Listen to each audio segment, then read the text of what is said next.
Saul? My name is Quinn Nystrom. I'm a city councilor, and I'm running for Congress as a Democrat in Minnesota's 8th Congressional District. And I was calling because I wanted to invite you. No, we don't go to those things. I'm sorry. Hello? Who's this? My name is Quinn Nystrom, and I'm a city councilor, and I'm running for Congress. I have to stop you because I'm in a hospital right now. My husband to come out of surgery, and it's a bad moment. Oh, I'm so sorry to hear that. For the campaign, a large majority of my time is spent making phone calls. I guess we've already made the first tranche of donations, and I think there'll be two, maybe three more. What you realize very quickly is if you want a chance to get a seat in Congress, you need to become very good at being a professional telemarketer. Hi, is this Remy? Because otherwise you don't stand a chance. Well, here, do me a favor. Just email me your name so I can make a contribution to you. Okay, I will send you something, and I so appreciate it. Best of luck.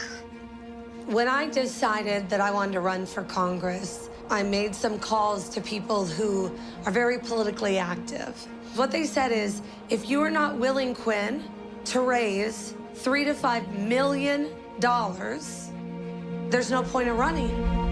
Work for the many, not for the money. Most Americans agree that money is the most problematic part of our political process. Our Congress people, when they're running for office, spend so much time talking to rich donors that they very easily see the problems of the rich people. I believe we've got to reduce the influence of money in our politics. And most of you don't like raising money. I know. I've done it. All right, thank you for coming. Thank you for your support. That's the money.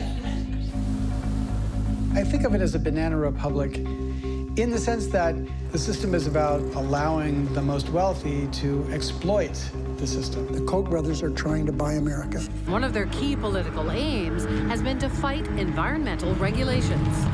Corporations don't have a lot of money, and political speech comes very cheap to them. Drug prices are ridiculous in the United States. Why? Because we've sold our soul to the pharmaceutical companies. There's plenty of evidence of systemic corruption in our democracy. People are afraid. A large donor could come in and say, if you take a position that I don't agree with, I'm going to be forced to fund a challenger to you in the next race. It seems pretty clear that if we don't find a way to solve this core problem, we just can't govern. If we can't govern, then we can't adopt policies that make it possible for us to survive.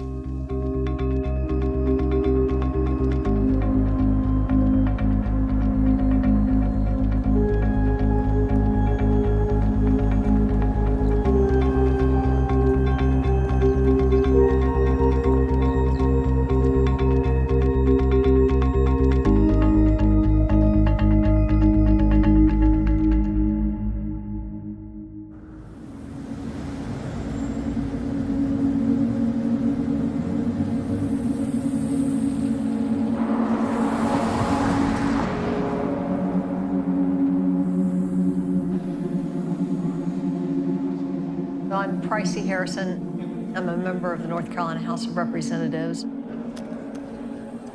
I'm a Democrat, a lifelong Democrat. State legislatures really do have a significant impact. In North Carolina, there are 170 of us, 50 in the Senate and 120 in the House.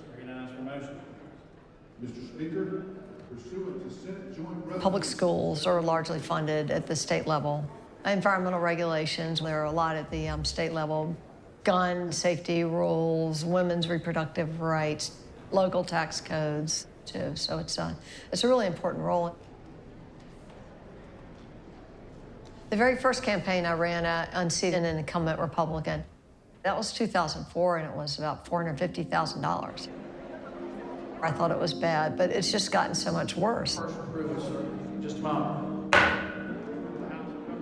All morning we've been talking about Super Tuesday. North Carolina is one of 14 states who are participating in the primaries today, a huge day for the 2020 election. It's not just a race for president voters have to consider today.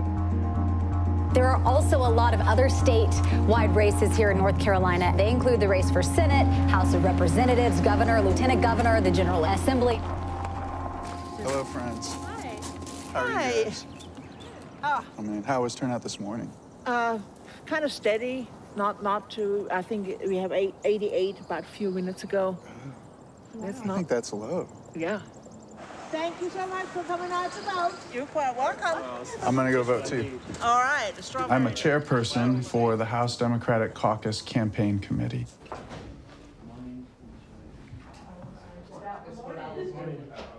And along with 2 other members, we are the chairs of that effort, responsible for overseeing our campaigns, our fundraising, and trying to do what we can to make sure there's a Democratic majority.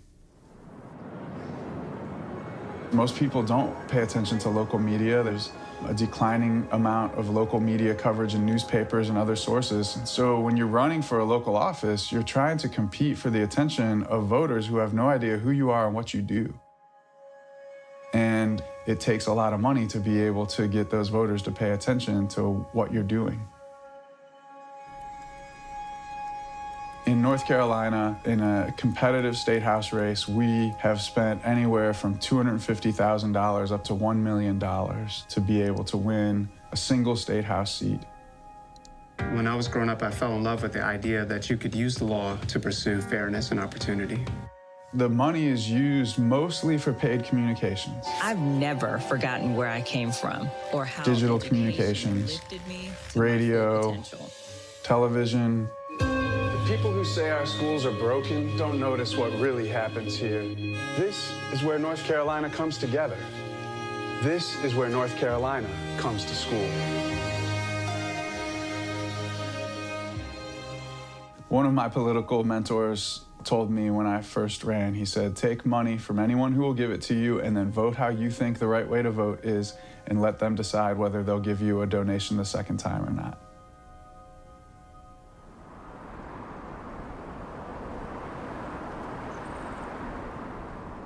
Money is the mother's milk of American politics. And the way you have to look at American politics is that it is the most free market system that exists on the face of the earth. I'm Paul Shoemaker. I'm a longtime Republican political consultant, state of North Carolina. Hey, Andy, how you doing? He had image advantage, but his intensity was very weak in the survey that we did, so you know. He was totally non-existent in the canvas that we did. He was not even a factor. He was in the bottom tier, bottom 3, bottom 4 all the time. I've done hundreds of legislative races, could not tell you how many. Numerous congressional races, both U.S. senators are clients of mine. The whole Democratic strategy is trying to make this election cycle all about us and nothing about them, and not to even comment on the narrative. But they're not going. I started working for Senator Tillis back in 2006. I was the lead strategist on his U.S. Senate race in 2014, and I'm the lead consultant for the 2020 re-election campaign. That's the total weekly quota. Okay. Quota of what? Phone calls. Phone calls. Contacts. What was the door rate when you were doing the doors? I think it was a little bit higher than this, but not, it wasn't like it was twice as high in terms of the ratio. We will spend out of our media budget probably 90% on traditional broadcast, cable, satellites, and streaming videos. In 2014, we had the most expensive Senate race here, Tom Tillis's race, first election that was in the history of the United States. Expending it was around $120 million in that race. Tom understands the importance of U.S. leadership in the world today. He believes in American exceptionalism, unlike some in Washington. In 2016, New Hampshire U.S. Senate race broke that record with over $126 million spent. Kelly Ayotte is a tough national security leader and wife of a combat veteran. 2018, Senator Rick Scott, who was then the governor of the state of Florida, broke that record with over $160 million being spent in the U.S. Senate race. Governor Scott, he's leading hurricane recovery, directing relief efforts, and even housing state troopers in his own home. Big numbers because it's a big economy. and it's big outcomes. I mean, there's high reward and there's high losses depending on the policies that are set forth. You have the policies that are shaped in Congress that dramatically impact how a company can engage in business activities. You can look at financial markets, banking industry regulations and everything.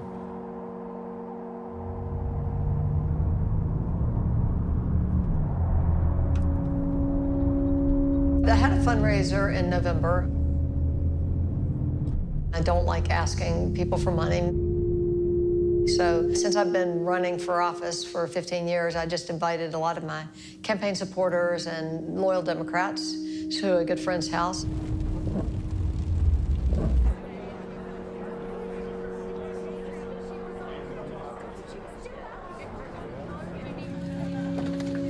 I am parked behind a really good liberal car, I can see.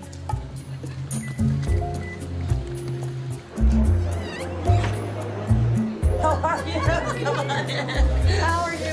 I really appreciate your doing this. We're excited. Yeah. It gets a little smoother with Nick's partnership. He's doing Yeah, wow. We just hope to raise as much money as we can for my re-election campaign.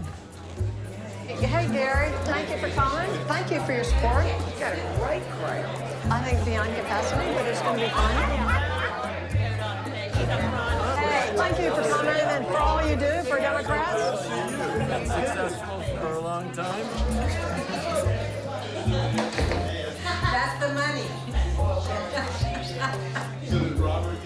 Thank you for coming. I didn't expect you to send me a check. You were coming as my guest, but, well, you brought another one.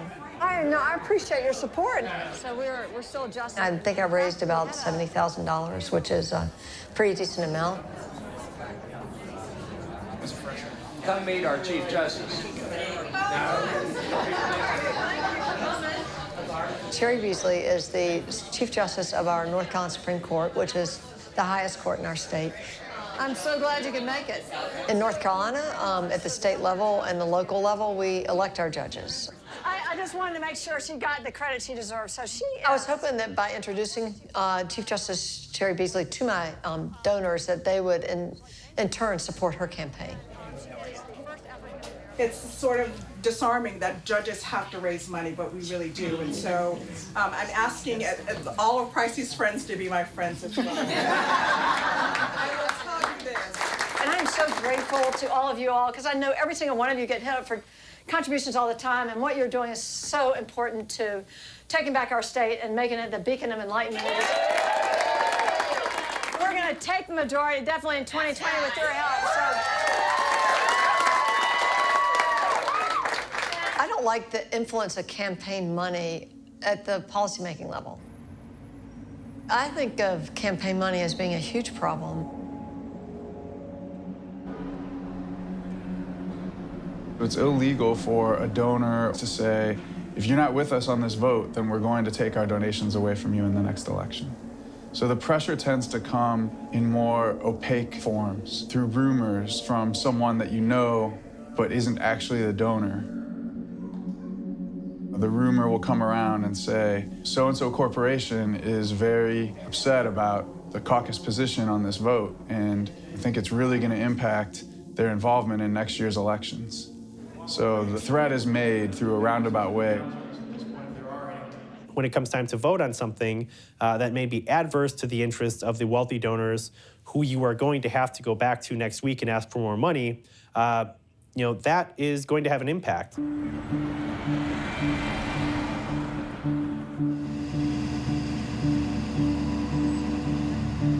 Duke Energy is an electric utility.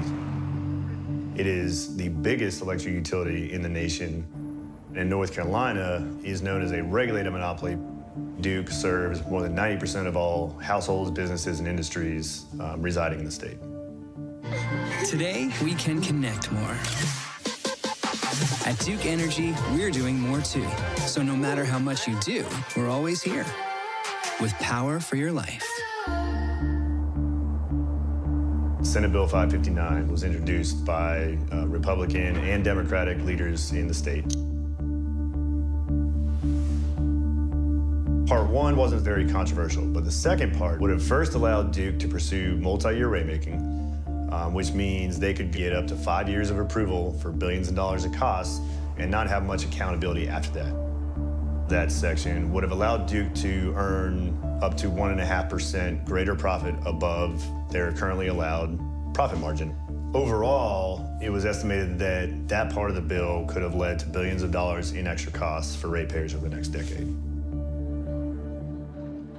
Once a vote was actually made in the Senate, we were able to really analyze how Duke's campaign donations influenced votes on that one specific bill. The most striking finding was that senators who voted yes in support of the Senate Bill 559 received $568,150 over the last decade. Those who voted no received only $57,550, meaning that those who supported the bill received nearly 10 times more in campaign donations over the last decade than those who opposed it.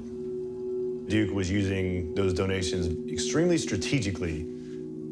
More than 3/4 of all their donations went to legislators who held top leadership positions in the Senate and top committee positions in those committees where the bill had to pass through. Sometimes large donors have an impact on the way that a caucus thinks, or a specific leader, a committee chairman thinks. Because when you're in a leadership position for your political party, you're not just worried about your own election, you're worried about, are these donors going to support all of my colleagues that I need to keep here, or that all the people that I want to elect? Back in 2002-03, there was an effort to require Duke to clean up its air emissions because a lot of pollution comes from the smokestacks. And I remember talking to a senator about just how important this legislation was, and his response to me was, how can I vote with the environmentalists when they're writing me $250 checks and Duke Energy is writing me $4,000 checks?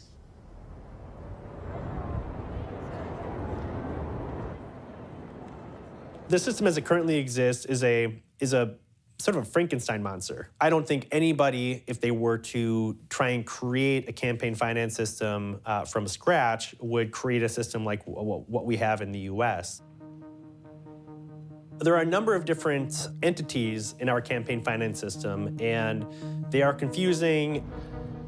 The first is a candidate and their campaign committee. Candidates' campaign committee can only accept contributions from individuals. They can't accept money from corporations or from unions, and they can only accept up to $2,800 per individual, per election. Then there are PACs, political action committees. Corporations have PACs. Corporate funds cannot be deposited into the PAC account, but a corporation's executives and its board members can contribute to PACs, and then the corporate PACs will make contributions to candidates. PACs can accept contributions of up to $5,000 per individual, and they can make contributions of up to $5,000 per candidate. Then there are also the party committees, the Republican National Committee, the Democratic National Committee, and those party committees can accept much larger contributions, above $30,000, which can then be used to support the party's candidates. Polls consistently show that both Republican and Democratic voters think that money has too much influence in politics. They want stronger campaign finance laws. But the problem is that over the past 10 to 15 years, we've seen the incremental dismantling of campaign finance laws by the Supreme Court. The U.S. Supreme Court today overturned laws on the books for nearly a century and ruled that corporations can spend freely now on political campaigns. The ruling is a victory for the backers of a documentary called Hillary the Movie. She's deceitful. She'll make up any story, lie about anything, as long as it serves her purpose of the moment. The government blocked it from TV last year because it was made with corporate money. In Citizens United, the court held that corporations also can engage in political speech because they stand in for the people who are behind the corporations. Those people all have speech rights, and if they choose to use a corporation to exercise their speech rights, then you can't limit what the corporation can spend its money on. Citizens United, in my mind, is the worst U.S. Supreme Court decision, certainly in my lifetime, and would rank as one of the worst in this nation's history.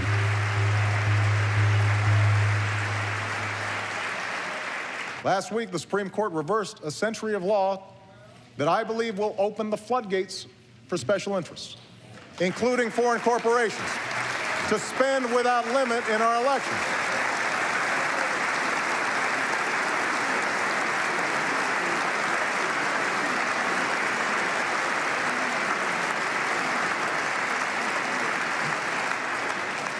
I don't think American elections should be bankrolled by America's most powerful interests.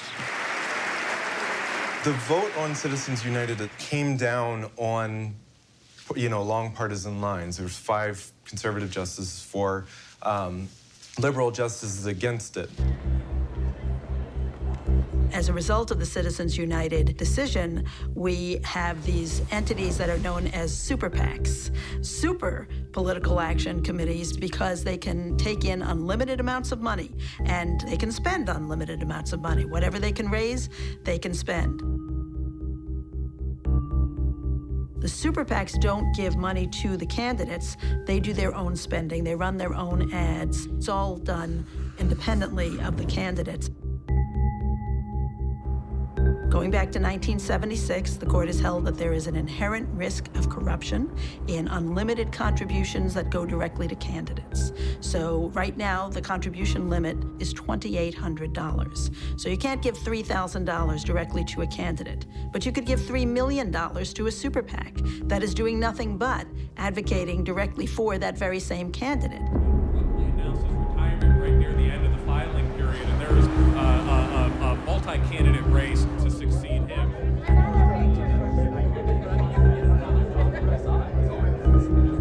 Super PACs are actually allowed to expressly advocate the election of or the defeat of a particular candidate, but they cannot coordinate on messaging as it relates to the content of the message, the timing of the message, and the medium of the message. In other words, what type of message. All the messaging has to be totally independent. All these contested primaries is actually a good sign. How's fundraising? It's coming. That is a projection by the Associated Press and NBC News that Tom Tillis has won this race and will go on to the November ballot. Senator Tillis's first run at this was very expensive, if not the most expensive, one of the most expensive U.S. Senate races. And we're still getting more support and more. In 2014, spending it was around $120 million in that race. Candidate spending out of that $120 million was about 20%. 80% was outside spending. We had those multiple groups that were out there. Yeah. Both sides were enormously funded, and it just creates a very negative campaign. That's the problem in this country. Hagan voted for gun control, so liberal billionaires throw millions at her campaign. That's how it works. But we know better. And on November 4th, we'll defeat Kay Hagan, because our freedom depends on it. The NRA Institute for Legislative Action is responsible for the content of this advertising. North Carolina can count on Kay Hagan. She protects my Medicare and Social Security. I've read that Speaker Tom Tillis sides with insurance companies. He let insurance companies deny coverage if I get sick. Senate Majority PAC is responsible for the content of this advertising. In reality, super PACs often operate as appendages of campaigns or appendages of party leaders in Congress. And the independence that super PACs pledge to is often a fiction. The candidate, when these negative ads come out, can say, I didn't run the ads. I don't support this kind of negative campaigning. I'm very positive, but they're independent. I can't do anything about that. By definition, by law, I cannot communicate with them, even though we know generally that that's a farce. It's actually very easy for these groups to coordinate, to hire the same consultants, for example, so the consultant knows what the campaign is doing and what the outside groups are doing. The FEC, in the 10 years since Citizens United, has never found that a super PAC has unlawfully coordinated with the candidate that it supported. We have a lot of ideological battles here at the FEC. Sometimes we just can't get a majority vote. Good morning.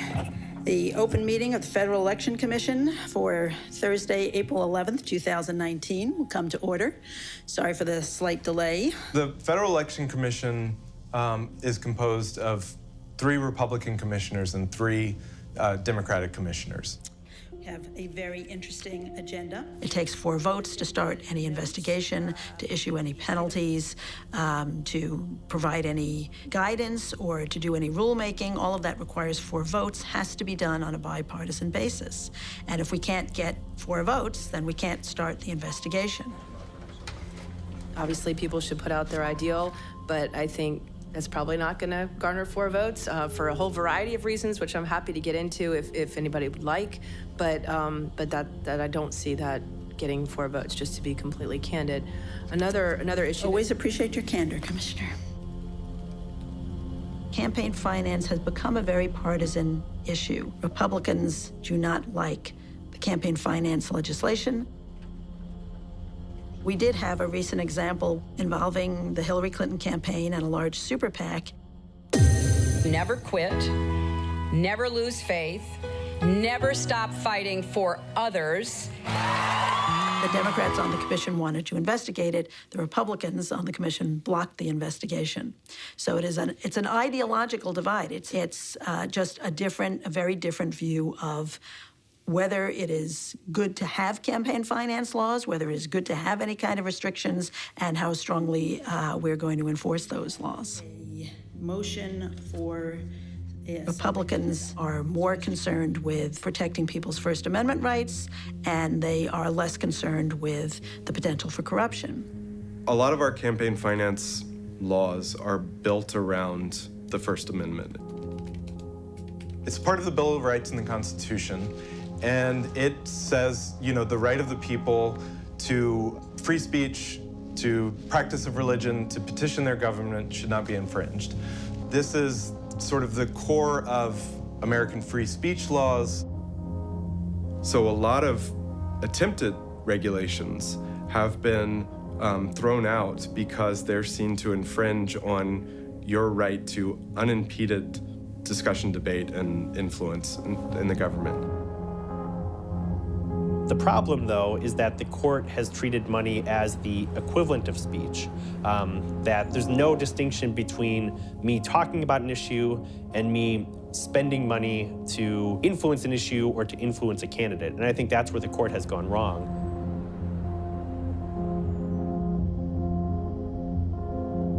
Before super PACs, that was already a problem because it was no more than about 150,000 people who were giving enough money to matter in that system. But now, after super PACs, it's not just this small number, 150,000 out of 330 million.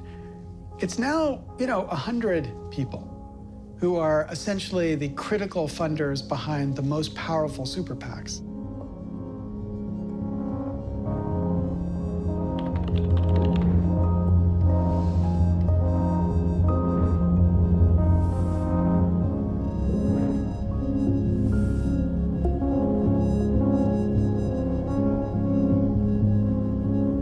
Money actually allows individuals who want to express their political views the ability to go out there and communicate with a broader audience.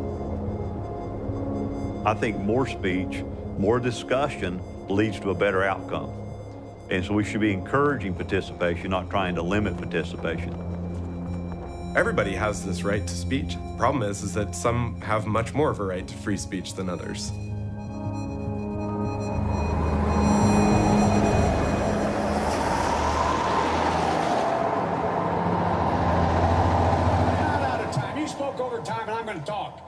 I'm going to start with my Secretary of Education. My Secretary of Education will be someone who has taught in public school. Most of these people running for president are people I've met at least once. Joe Biden, I've been to a number of party events where he was speaking and, meeting with large donors and talking to people. After he knew that, he bought it. And then he said he was proud of his... It's a completely different world between the rich donors and between all of the regular Americans. And then doesn't pass because... I retired about 5 years ago from a financial services company. I donate a few $100,000 per year to the political candidates that I'm working with. I don't have to go wait in line to talk to my senators or congresspeople. I just wait for them to call me and ask for permission to get an appointment to come to my office and talk to me about what I want. And I don't like that system. I've met many times with the leaders of the Democratic parties. I've met many times with Nancy Pelosi, who's the Speaker of the House of Representatives in the United States. And they meet with us, frankly, not because I'm their best friend. They meet with me because I'm a major donor and I'm the head of a group that includes lots of major donors. Currently, I'm the chairman of the board of the Patriotic Millionaires. The Patriotic Millionaires stands for the idea that we, wealthy people, actually are in favor of progressive policies. To my fellow millionaires and billionaires, stop using the campaign contributions to rig the system against the middle class. Stop using your money to buy more influence and using your influence to make more money. Unfortunately, there's a big part of our country that are people who honestly believe that rich people should have more influence than regular people in politics. And those people have huge amounts of money that they are willing and able to spend on politics. The Koch brothers have made billions and want to ensure the government doesn't limit their ability to make more. Koch Industries is the second largest private corporation in the U.S. They've made those billions through coal, chemicals, and oil. At Koch, our 130,000 global employees make things like the fuels to fill your tank. Koch, we make that. There are few people in the country over the last 20 to 30 years who have had more political influence than Charles and David Koch. They have spent decades building up an infrastructure, building up a money machine that for a long time was almost unparalleled on the left or the right. Americans for Prosperity is the flagship group in that network, and it has spent tens of millions of dollars in elections. Iowa is on the right track, but Fred Hubbell would take us in the wrong direction. He opposed thousands of dollars in federal tax cuts for Iowa families, said he would have vetoed tax cuts Governor Reynolds signed, and actually wants to raise our taxes. Vote against Fred Hubbell. The Koch brothers benefit from the investment that they've made in political spending because they profit from the fossil fuel industry. And making sure that that is protected, that no action is taken to curb the use of fossil fuels, benefits them. We were told our fossil fuel usage would bring ecological disaster on a cataclysmic scale. Earth was supposed to be uninhabitable by now. Yet, life is better than ever. People around the world have climbed out of unspeakable poverty. By any measure, our environment is better than it's ever been. This, all powered by coal, oil, and natural gas. People forget, but that in 2008, when Barack Obama was elected, his opponent, John McCain, also believed in climate change, also had a climate change package. Among environmental dangers, it's surely the most serious of all. Whether we call it climate change or global warming, in the end, we're all left with the same set of facts. I believe that climate change is real. It's not just a greenhouse gas issue. It's a national security issue. We have an obligation to future generations to take action and fix it. I'm John McCain, and I approve this message. The Republican Party and the Democratic Party both believed climate change was real, it was caused by human beings, and the government needed to step up to address it. The Koch brothers, they made it known in the Republican Party that any Republican who gave any credence to the climate change argument would find himself or herself challenged in the primary. And the Koch brothers would fund the primary challenge.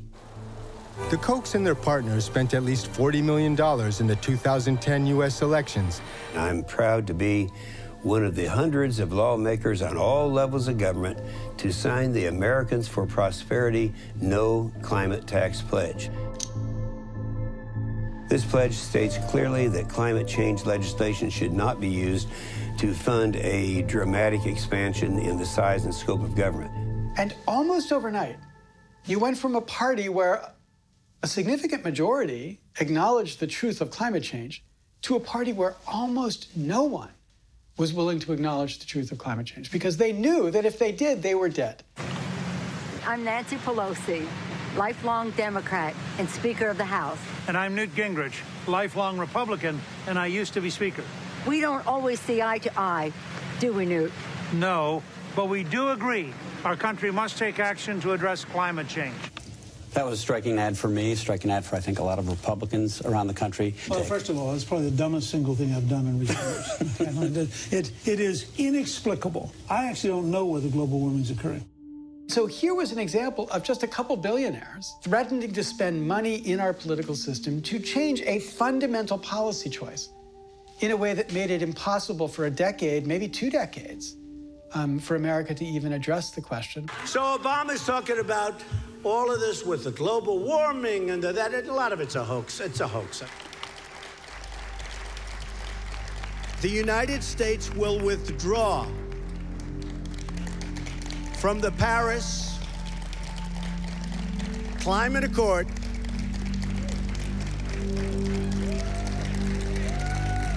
Thank you.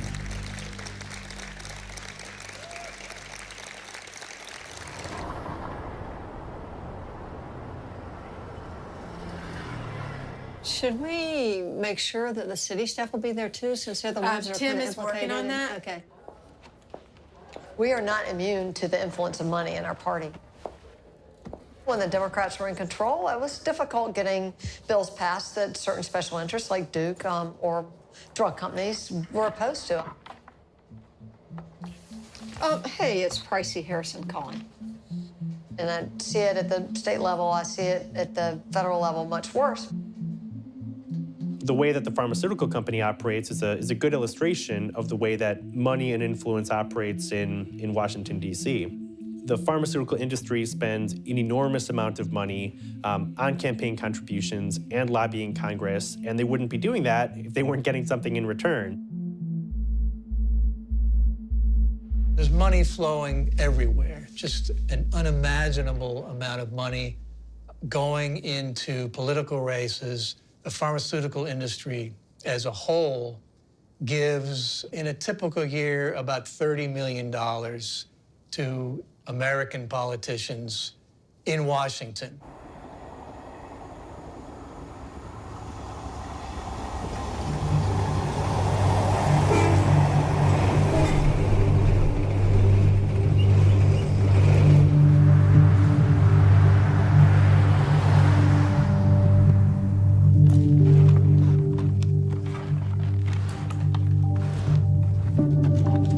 Living with type 1 diabetes is very complicated. My pancreas, for all intents and purposes, is dead. It no longer produces insulin. I have to think about it every single day, every single hour. It is like our oxygen to breathe. If we don't have insulin, we will die. In the late 1990s, the cost of a vial of insulin was around $16. Now, it has increased over 1,200%. It's $340 to buy that. People can no longer afford it. A Yale study came out this last year saying that 1 in 4 insulin-dependent diabetics in the United States are rationing their insulin. 26-year-olds are not supposed to die because they don't have insulin. But without insurance, Alex Smith couldn't afford the $1,300 a month to control his diabetes. So he tried rationing his insulin.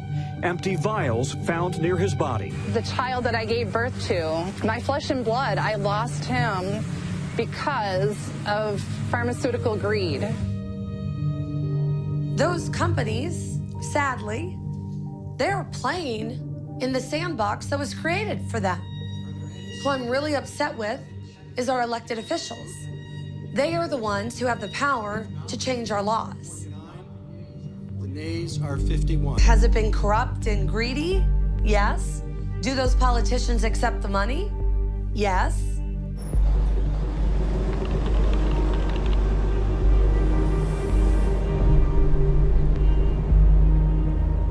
A lot of the way it works is in not so much in getting particular bills to be passed in Congress, getting particular legislation to be written and brought to the floor and turned into law. I think a lot of it is in the negative sense. It keeps things from happening. It keeps bad things from happening from the pharmaceutical company's point of view. The cost of providing a drug in the United States will almost always certainly be higher than other countries because of the standards that we have here, the legal system.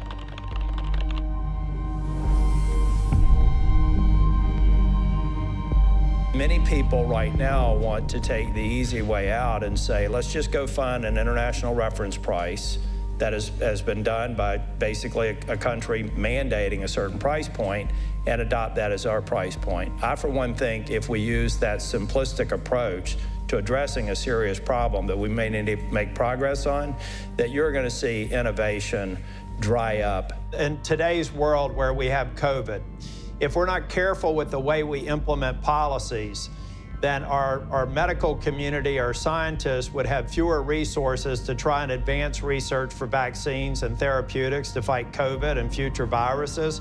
If all we do is look at one side of the equation, then we are potentially going to do harm to our ability to innovate and actually save lives. Humalog and Novolog, which are made from two of the biggest manufacturers, Eli Lilly and Novo Nordisk, their price increases have gone lockstep together. Can't even see they're two different lines. Nothing has changed. We've had no advancements. If you go right across the Canadian border, that same vial costs you $30 US dollars. Same exact vial. Pharmaceutical industry is very important to the state of North Carolina. Tens of thousands of jobs, hundreds of millions of dollars of tax revenue are created for this state and here within North Carolina. It is a natural process for them to financially support a senator. First, we're gonna hear from the raging grannies. Where does your money come from? Pork barrel, tell us. Your bankers are coming undone. Pork barrel, tell us. Big Pharma is paying you off. Pork barrel, tell us. Small donors you clearly rebuff. Since the 2014 election, there has been a weekly demonstration at our state capitol in Raleigh called Tuesdays with Tillis. It's a bunch of people who have gotten together to sort of call attention to issues that they have with the U.S. senators. Smiles. We just want you out of the Senate. We've been waiting a long while.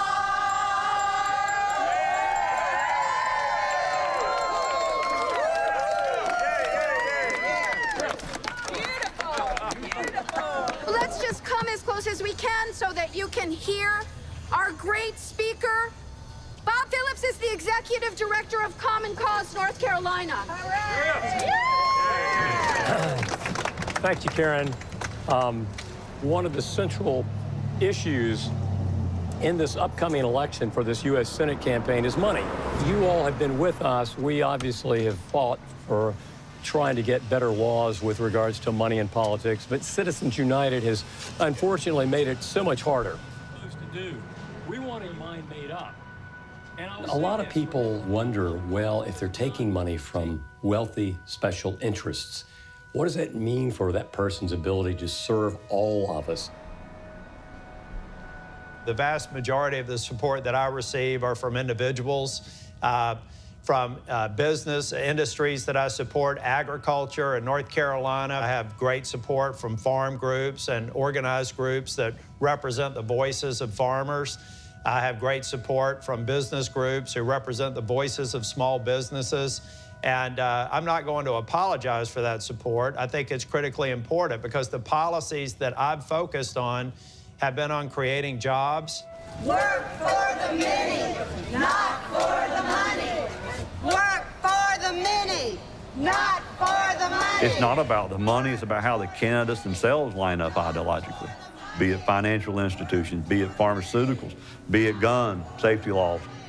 Work for the many. If somebody comes to me and they want to run for office, then I want to ask you, what do you stand for? What do you represent? Where are you in that political spectrum? You know, what's important to you? Because if you're going to have to generate resources, you need to go to those organizations that agree with where you are. They're going to put money into candidates who agree with them on their position, or they feel like candidates are already there. As Americans say, birds of a feather flock together. There was a very famous criminal political boss in American history called Boss Tweed. Boss Tweed used to say, I don't care who does the electing, as long as I get to do the nominating. You can say everybody gets to elect, but if he gets to pick the candidates, then he effectively controls the government. Well, we've created the same sort of system now, except with money. The candidates we get to vote for are people who have been chosen by the people who decide who they're going to fund.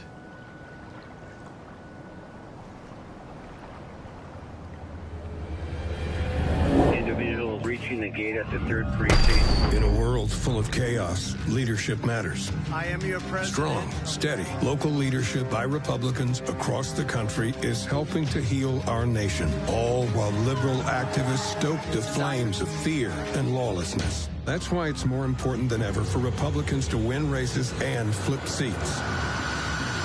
Sign our petition and stand with us against liberal lawlessness. Every election is important.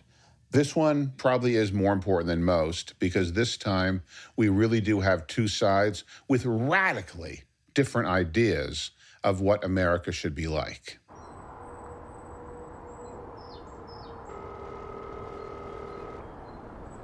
Please leave a message after the beep. This is Greg Meyer, the state representative. I just wanted to call and say thank you so much for sending a generous donation earlier this month. I'd love to talk to y'all, meet you, hear a little bit about why you're paying attention to state legislative races in 2020. Thank you. Democrats have a much more organized approach towards 2020, in part in response to how effective the Republicans were in 2010. In 2010, I don't think people did fully understand exactly how important that election was going to be.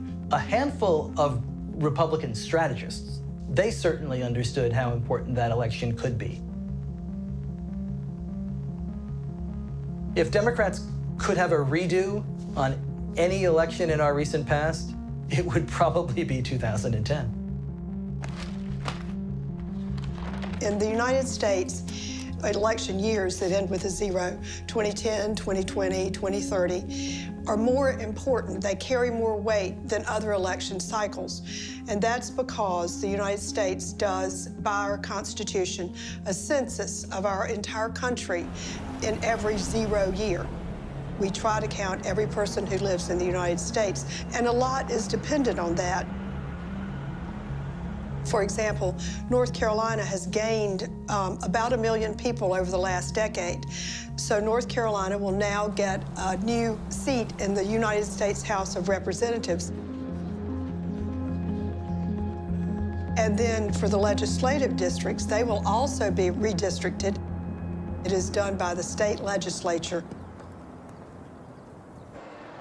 Politicians are interested in using these new lines to try to cement themselves in power for as much as the next decade. That's called gerrymandering. After all I've done, I can't believe I'm still best known for gerrymandering. And I can't believe that after 200 years, you still let gerrymandering happen. I mean, you actually still let politicians draw their own voting maps? Oh, brother. Gerrymandering is a word that's been, in our lexicon for a couple centuries, named after Massachusetts Governor Elbridge Gerry. Way back in 1812, when my party was in control of the Massachusetts legislature, we redrew the state's voting maps to unfairly favor our own party. Some wise guy at the local newspaper thought the map looked like a salamander, threw that together with my name, Gary, and coined the word gerrymander, or gerrymander, as most people say today. The way gerrymandering has worked in North Carolina historically, it's packing African-American voters who tend to overwhelmingly vote Democratic into as few districts as possible. Whichever party wins control of our legislature, they have what we call the power of the pen. If you want to move, say, a lot of Democrats into one district, you can't physically move them, so you have to draw them in. And that's where you get the strange district. This is one of my favorite districts that was drawn by Republicans after the 2010. Every single one of these squiggles, right, is a line that is drawn that is including people and excluding people. Let's say you have a 50-50, evenly divided state. These 10 blue Legos represent Democrats, and these 10 red Legos representing Republicans. Let's say the Republicans are drawing the map. They will start by packing as many of the Democratic voters as they can. These districts, remember, have to be equal. So here is an 80% Democratic district. Then you crack the rest of the Democrats among the remaining 3. We'll put 2 here, we'll put 2 here, and we'll put 2 here. So when you then are handing out your Republican votes, you might put a handful of Republicans in that district, and then you have enough so that when you spread them across all of these other districts, you've created one district that Democrats win overwhelmingly, and you've created the other 3 that Republicans win much more closely. This is how you can turn a 50-50 state into a 75-25 advantage. Red Map was the name of the Republican redistricting strategy in 2010. Red Map was something I had never heard of in 2010. It was a masterful plan and beautifully executed. I think there were Democrats across the country and certainly across North Carolina who were just shell-shocked the day after the election.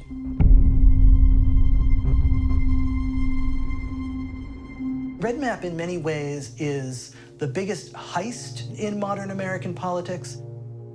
The Republicans toured the entire country talking to big donors in oil, in healthcare, in business. They say for $30 million, we can lock in a more corporate-friendly set of policies in all of these states and give ourselves a leg up in Congress for another decade.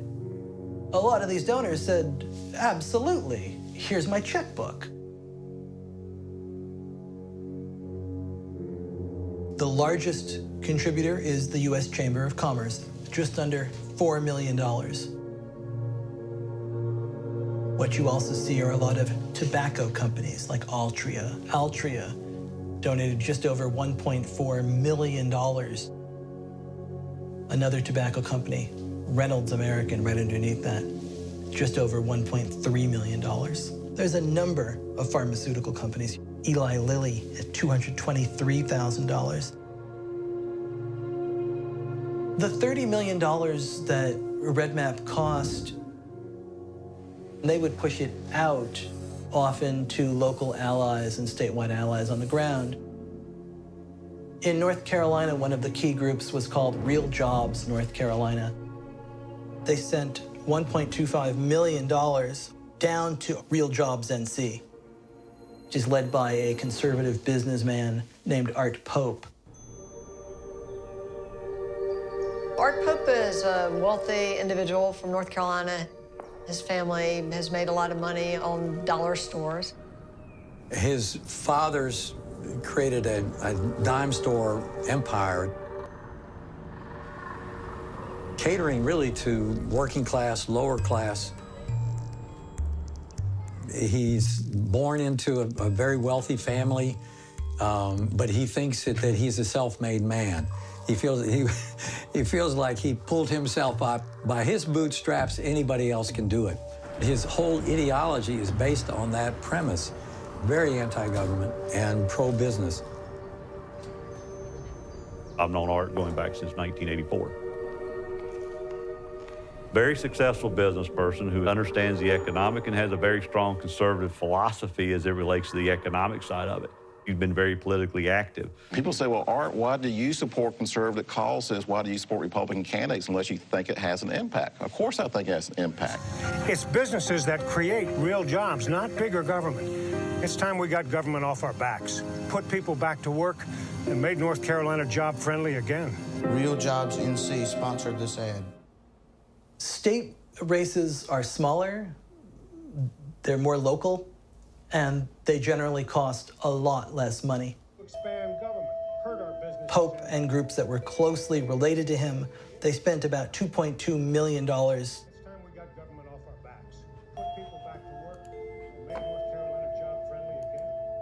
I was the lead strategist, so I oversaw the polling and the message development. We had a target list of candidates that we were going through, and we were running our ads in those districts. Times are tough. Many people are just getting by. Things are so bad, Democrat Tony Forrest even voted to cut money for teachers. But fishing piers? Now they're special. Tony Forrest voted to build a $25 million luxury fishing pier. Real Jobs NC sponsored this ad. You had the Democratic majority leader of the North Carolina House. We went on his district. When Democrat legislator Hugh Holloman voted for $1 billion tax increase, it hurt businesses, it hurt our families, it cost us jobs. Hugh Holloman, his tax increases hurt our jobs. We'll release a poll showing that he was 20 points down, 25 points down. And by September, he was toast. We had beat him. People did not want to invest in him. So we used those communications to help dry up their money while we still had more money coming into these races. It was a strategic approach, so yeah. It was much broader. More people were targeted, smeared by this kind of advertising than we had seen before in North Carolina. They targeted about 27, as I recall. 22 of them won. So they were very triumphant. It would not be hyperbole to call last night's election results seismic. For the first time in more than a century, the Republican Party has control of North Carolina's General Assembly. They won these 107 key races in North Carolina, in Pennsylvania, in Wisconsin, in Michigan, in Ohio, in Florida.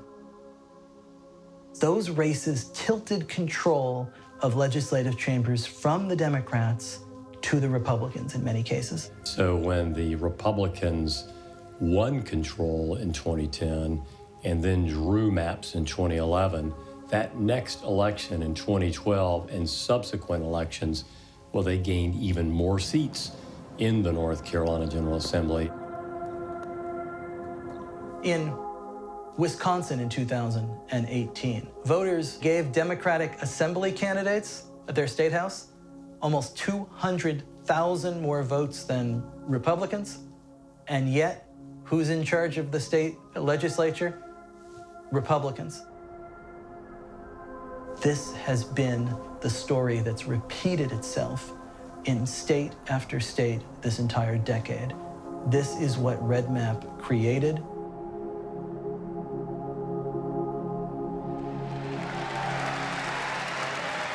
Tonight, you voted for action, not politics as usual.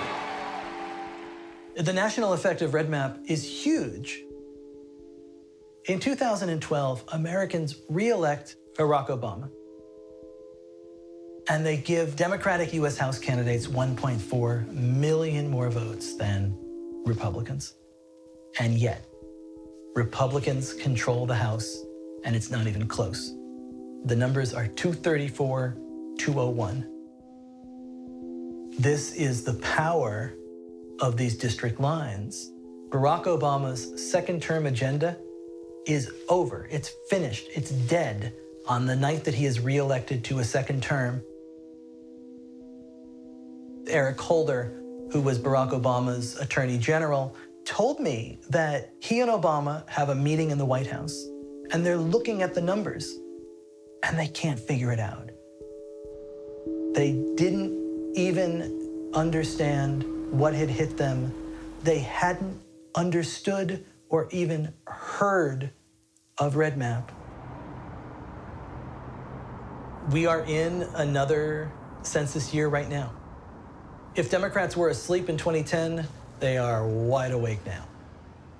The money's coming from all over the place. There will be a whole lot more of it.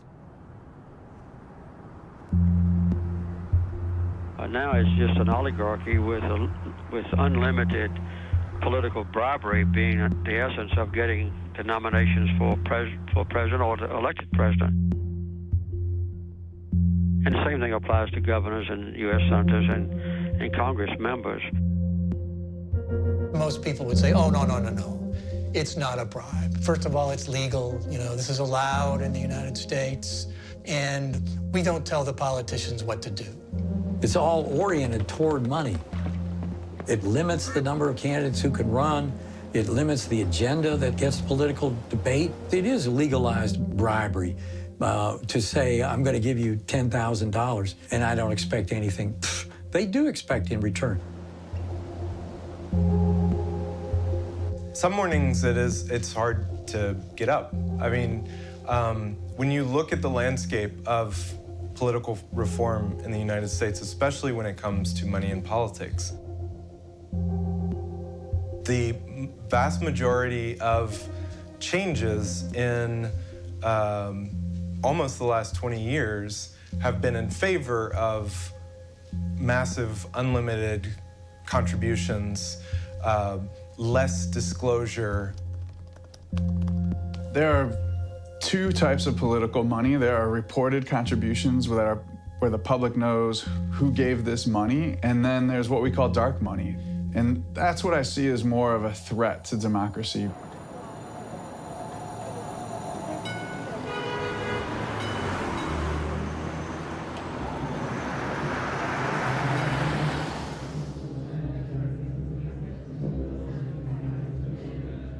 Dark money is using nonprofit organizations as a shield for disclosure of donors. So using nonprofit groups as political entities to shield the identities of corporate donors, of wealthy individual donors who don't want their fingerprints on the political spending.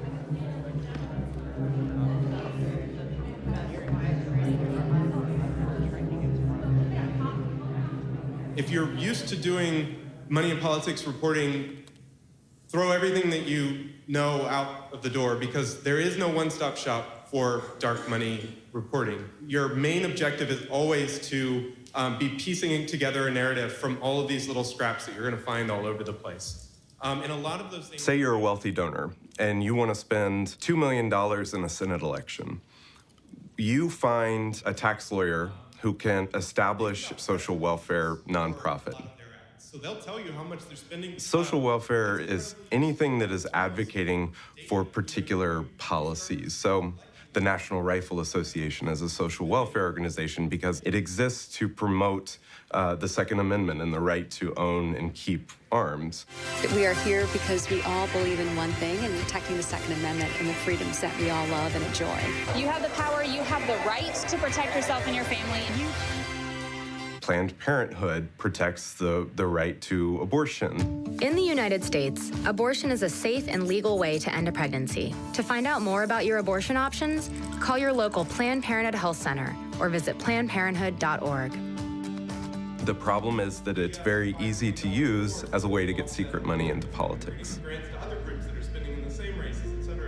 The idea that these groups don't have to disclose their donors goes back decades to when the NAACP, the National Association for the Advancement of Colored People, was being routinely threatened with violence. After they helped organize the Montgomery bus boycott in support of Rosa Parks, it became illegal for the NAACP to operate in Alabama. Their members were being targeted with bombings, shootings, and beatings. The state of Alabama was trying to force the NAACP to disclose its donors. The aim was, we want your donors so that we can intimidate them so they don't give you money anymore.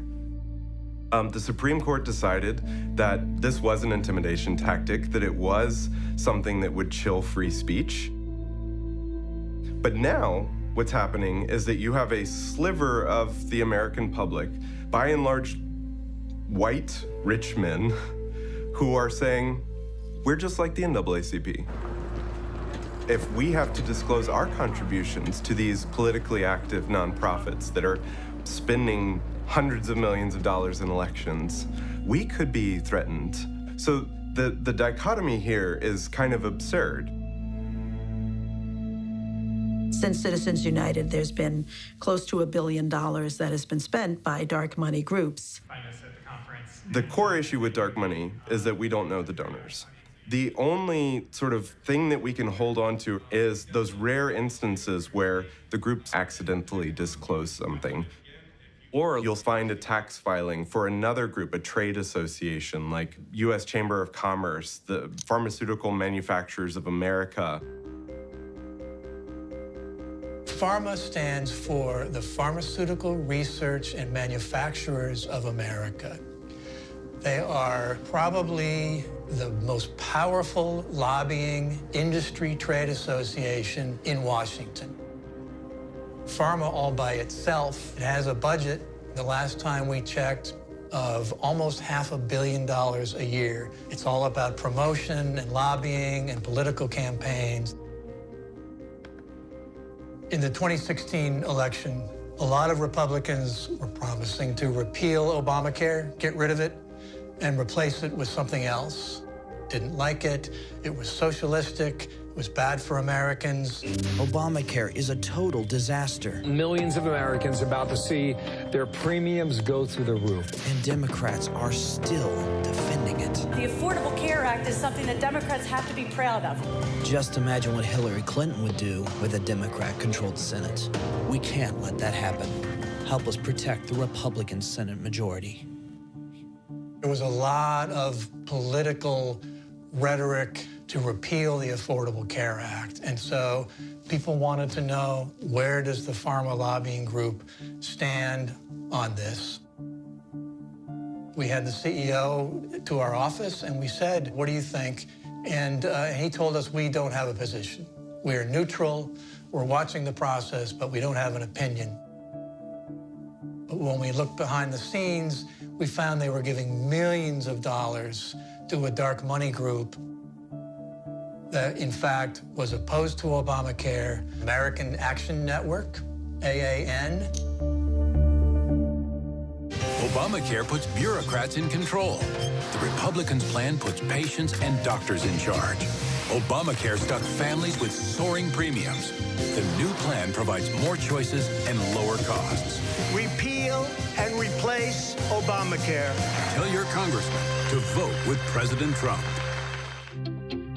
What is American Action Network? They're a nonprofit. They're run by Republicans. The guy who's a chairman used to be a senator from Minnesota. To win the battle of ideas, we need Americans willing to step up and to lead. American Action Network, they got $6 million from the pharma lobbying group just in 1 year. This is dark money, so how do we know where it came from?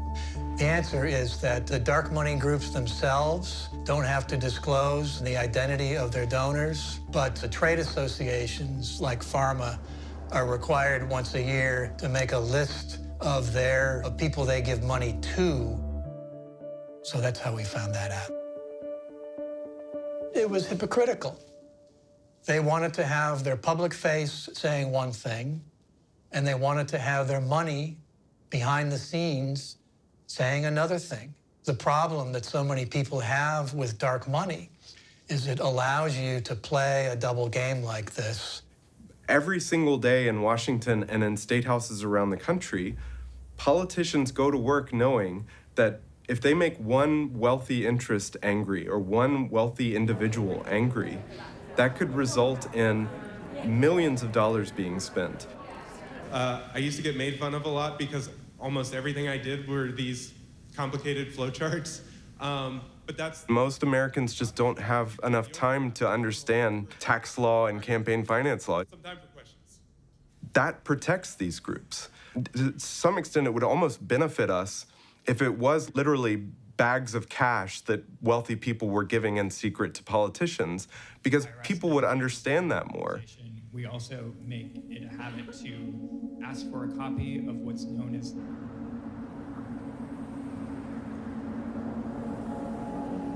the question is the institution able to do what its purpose is? The democracy was supposed to be a system that was open equally to all. And of course, that means that if you have a system that filters on the basis of wealth, you have a corruption of the democracy. Our movement is about replacing a failed and corrupt political establishment with a new government controlled by you, the American people. The only thing that can stop this corrupt machine is you.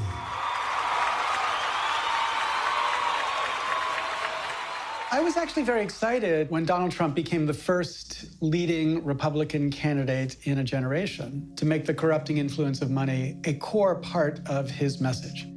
I will tell you that our system is broken. I give to many people. Before 2 months ago, I was a businessman. I give to everybody. When they call, I give. And you know what? When I need something from them, 2 years later, 3 years later, I call them. They are there for me. And he seemed to commit himself to the idea of fundamental reform. Now, I'd always thought he was a bit of a fraud, so I never really believed that's what he would do. But what was important was that the message resonated with Republican voters. Trump is different because he doesn't have to answer to any donors, any lobbyists. He touched a nerve with a lot of voters who felt like they weren't being represented by corporatized Washington, and I kind of agree. I mean, Democrats are no saints here either, and you know, we just have to fix this. But yeah, he obviously touched a nerve. He declared that he knew how the political system works. He knew that it was broken, and talked publicly about the fact that he was self-funding his campaign. I'm doing one thing that I don't know that I get much credit for, but I must say a lot of people do like it. I'm self-funding. I'm putting up my own money. Nobody has me. I'm working for you. I'm not working for anybody else. Good luck. As the 2016 election progressed, President Trump stopped self-funding his campaign. He turned more to the influence of wealthy donors. And he accepted the support of super PACs. We're going to be working again. We're going to have great jobs again. We're going to make America great again for everyone. Greater than ever before. Rebuilding America Now PAC is responsible for the content of this message. After taking office, it's only gotten worse. Donald Trump, in every possible way, has embraced mega donors, has embraced super PACs, has embraced dark money groups. I don't fully believe that President Trump is entirely immune from the influence of wealthy political donors. Right at the end of 2017, the Republicans in the United States Congress passed a law changing greatly the tax system here in the United States, basically reducing taxes greatly for the very wealthy and for big corporations. President Trump and Republicans in Congress today rolling out the biggest rewrite of the tax code in a generation. This is a middle income tax reduction. But it's not necessarily that clear cut. The bill slashes the corporate tax rate to 20% from 35%. It eliminates the estate tax, helping wealthy Americans. I myself am much more wealthy than I was before that because I invest in stocks. The companies I invest in, Apple, Google, Amazon, they make a lot more profits because they pay a lot less taxes. So people like me, who didn't actually do anything different, are much more wealthy than we were back in 2017. When the Republicans passed the Donald Trump's tax cut, there was a member of Congress from New York who said, I've spoken to my donors and they've told me if we don't get this passed, I should never call them again. So he's there openly admitting that what's driving him and what should drive Congress is what the funders of campaigns care about, not what the ordinary American needs or what would help the economy or help the nation. Money buys access. That's why we have so many responses from our government to every problem. The solution is lower taxes on rich people. The coronavirus is coming. What does the administration want to do? Lower taxes for rich people. As small businesses and individuals struggle to obtain federal aid, the wealthiest are poised to reap tens of billions of dollars in tax savings.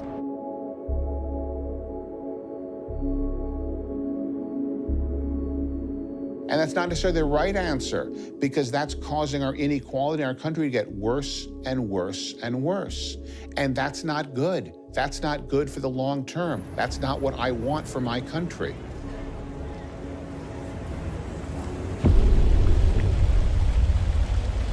In the race for the White House, Joe Biden is officially the Democratic Party nominee for president.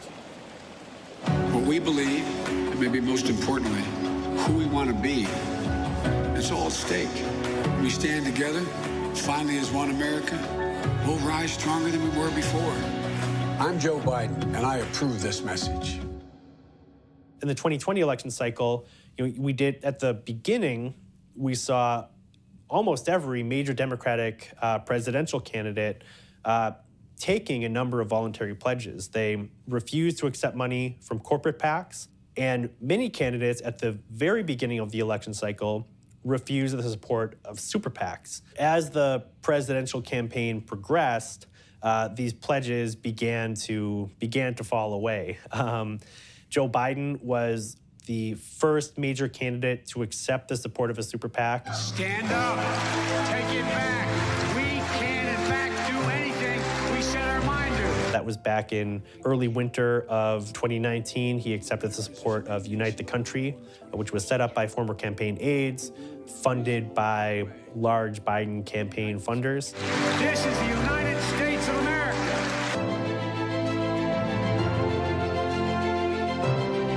On Saturday, the Republican National Committee announced a record monthly fundraising haul of $74 million for the Trump campaign. That is $6 million fewer dollars than the $80 million raised by the former vice president's campaign. When people talk to me about their discomfort with how much money it takes for Democrats to win elections, I tell them that we need the money to win the elections under the current rules, and then if we have the majority, we could change the rules and change how money is used and how it impacts elections. But this is like a wrestling match. If your opponent is allowed to use certain moves, then you probably need to use those same moves.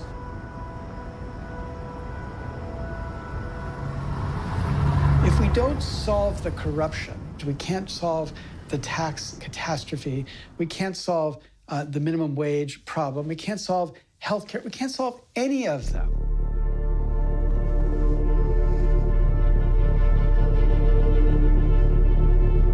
I have long been very passionate about campaign finance reform in America.